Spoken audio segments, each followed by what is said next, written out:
আসসালামু আলাইকুম সবাইকে। আমি আকিবুল হাসান। আমি ফিউচার আইটি ইনস্টিটিউটের 181 নম্বর ব্যাচের একজন স্টুডেন্ট।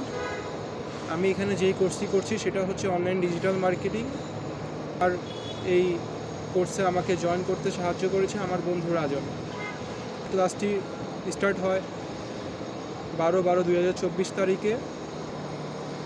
এই কোর্সের প্রথম ক্লাসটি ছিল টুল ম্যানেজমেন্ট সম্পর্কে। প্রতিনিয়ত মেন্টররা নানা টপিকস আলোচনা করে এবং প্র্যাকটিক্যালি বুঝিয়ে থাকে। আমি আশা করি এই কোর্সটি করার মাধ্যমে আমি ভালো কিছু শিখতে পারব এবং এই কোর্সটি সম্পন্ন করার মাধ্যমে লোকাল মার্কেট প্লেস এবং ইন্টারন্যাশনাল মার্কেট প্লেসে নিজের পোটেনশিয়াল দেখানোর সুযোগ পাব। আশা করি ভালো কিছু করতে পারবো ইনশাল্লাহ। সবাই আমার জন্য দোয়া করবেন। আসসালামু আলাইকুম সবাইকে।